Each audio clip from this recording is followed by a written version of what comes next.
जय माता दी। नवरात्रि की आप सभी भक्तों को बहुत बहुत बधाई।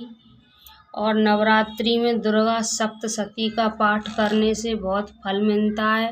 भक्त लोग इस वीडियो को ज़्यादा से ज़्यादा शेयर करना, लाइक सब्सक्राइब जरूर करना, कमेंट में जय माता दी जरूर लिखना। दुर्गा सप्तशती का 6ठा अध्याय, इसे जरूर सुनो भक्त लोग। महर्षि मेधा ने कहा, देवी की बात सुनकर दूत क्रोध में भरा हुआ वहां से असुरेंद्र के पास पहुंचा और सारा वृतांत उसे कह सुनाया। दूत की बात सुन असुरेंद्र के क्रोध का बराबर न रहा और उसने अपने सेनापति धूम्रलोचन से कहा, धूम्रलोचन, तुम अपनी सेना सहित शीघ्र वहां जाओ और उस दुष्ट के केशों को पकड़कर उसे घसीटते हुए यहाँ ले आओ। यदि उसकी रक्षा के लिए कोई दूसरा खड़ा हो जाए, वह देवता, यक्ष अथवा गंधर्व ही क्यों न हो, उसको तुम अवश्य मार डालना। महर्षि मेधा ने कहा, शंभु के इस प्रकार आज्ञा देने पर धूम्रलोचन 60,000 राक्षसों की सेना को साथ लेकर वहां पहुंचा और देवी को देख ललकार कर कहने लगा, अरे तू अभी शंभु और निशंभु के पास चल। यदि तू प्रसन्न पूर्वक मेरे साथ चलेगी तो मैं तेरे केशों को पकड़ घसीटता हुआ तुझे ले चलूंगा। देवी बोली, असुरेंद्र का भेजा हुआ तेरे जैसा बलवान यदि बलपूर्वक मुझे ले जावेगा तो ऐसी दशा में तो तुम्हारा कर ही क्या सकती हूँ। महर्षि मेधा ने कहा, ऐसा कहने पर धूम्रलोचन उसकी ओर लपका, किंतु देवी ने उसे अपनी हुंकार से ही भस्म कर डाला। ये देखकर असुर सेना क्रूर होकर देवी की ओर बढ़ी, परंतु अंबिका ने उन पर तीरों, बाणों, शक्तियों तथा फरसों की वर्षा आरंभ कर दी। इतने में देवी का वाहन भी अपनी ग्रीवा के बालों को लटकता हुआ और बड़ा भारी शब्द करता हुआ असुर सेना में कूद पड़ा। उसने कई असुर अपने पंजों से, कई अपने जबाड़ों से और कई धरती पर पटक कर अपनी दाढ़ी से घायल करके मार डाला। उसने कई असुरों के अपने नख से पेट फाड़ डाले और कई असुरों का केवल थप्पड़ मारकर सिर धड़ से अलग कर दिया। कई असुरों की भुजाएं और सिर तोड़ डाले और गर्दन के बालों को हिलाते हुए उसने कई असुरों को पटक कर उस पेट फाड़ कर उनका रक्त भी पी डाला। इस प्रकार के उस महाबलवान सिंह ने क्षण भर में असुर सेना को समाप्त कर दिया।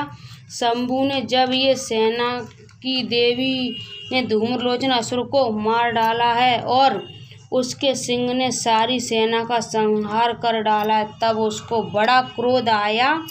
उसने मारे क्रोध के ओठ पकड़ते कहने लगा, उस चंड तथा मुंड नामक महाअसुरों को आज्ञा दी और चंड, मुंड, तुम अपने साथ एक बड़ी सेना लेकर वहां जाओ और उस देवी के बाल पकड़कर उसे बांधकर तुरंत यहाँ ले आओ। यदि उसको यहाँ आने में किसी प्रकार का संदेह हो तो अपनी सेना सहित उससे लड़ते हुए उसको मार डालो, और जब वह दुष्टा और उसका सिंह दोनों मारे जावें तब भी उसको बांधकर यहाँ ले आना।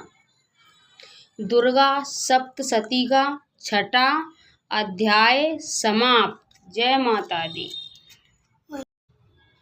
दुर्गा सप्तशती का 7वां अध्याय। जय माता दी। महर्षि मेधा ने कहा, दैत्यराज की आज्ञा पाकर चंड और मुंड चतुरंगी सेना को साथ लेकर हथियार उठाए हुए देवी से लड़ने के लिए चल दिए। हिमालय पर्वत पर पहुंचकर उन्होंने मुस्कुराती हुई देवी को, जो सिंह पर बैठी हुई थी, देखा। जब असुर उनको पकड़ने के लिए तलवारें लेकर उनकी ओर बढ़े, तब अंबिका को उन पर बड़ा क्रोध आया और मारे क्रोध के उनका मुख काला पड़ गया, उनकी भ्रुकुटियां चट गईं और उनके ललाट में अत्यंत भयंकर तथा अत्यंत विस्तर मुख वाली लाल आंखें वाली काली प्रकट हुईं, जो कि अपने हाथों में तलवार और पास लिए हुई थीं। वह विचित्र खड्ग धारण किए हुए थीं तथा जीते के चर्म की साड़ी एवं नरमुंडों की माला पहनती रही थीं। उनका मांस सूखा हुआ था और शरीर केवल हड्डियों का ढांचा था, और जो भयंकर सबसे दिशाओं को पूर्ण कर रही थीं, वह असुर सेना पर टूट पड़ी और दैत्यों का भक्षण करने लगीं।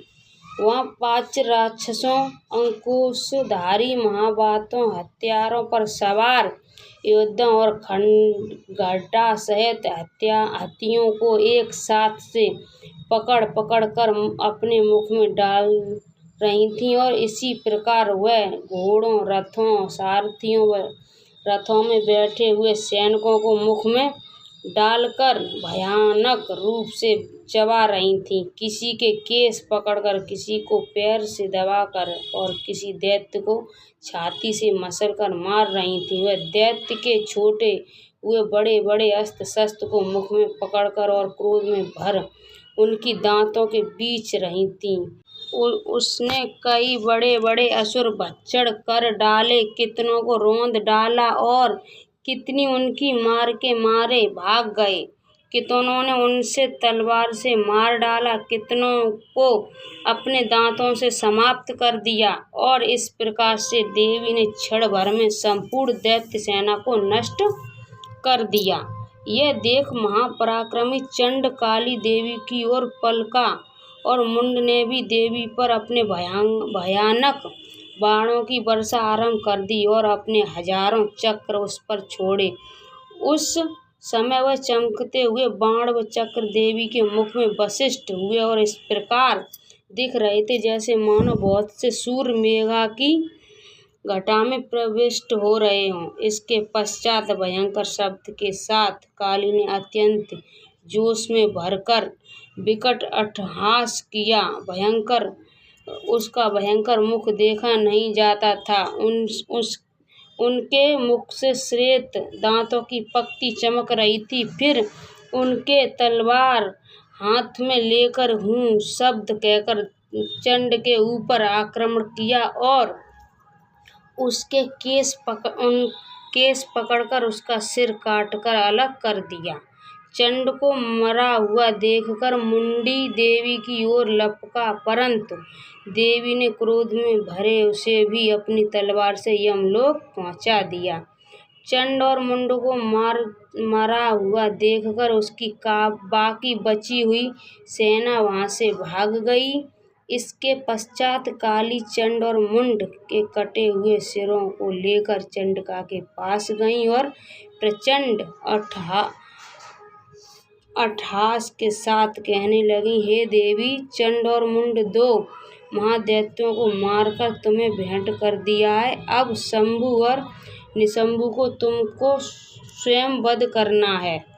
महर्षि मेधा ने कहा। वहां लाए हुए चंड और मुंड के सिरों को देखकर कल्याणकायी चंडी ने काली से मधुर वाणी में कहा, हे देवी, तुम चूंकि चंड और मुंड को मेरे पास लेकर आई हो, अतः संसार में चामुंडा के नाम से तुम्हारी ख्याति होगी।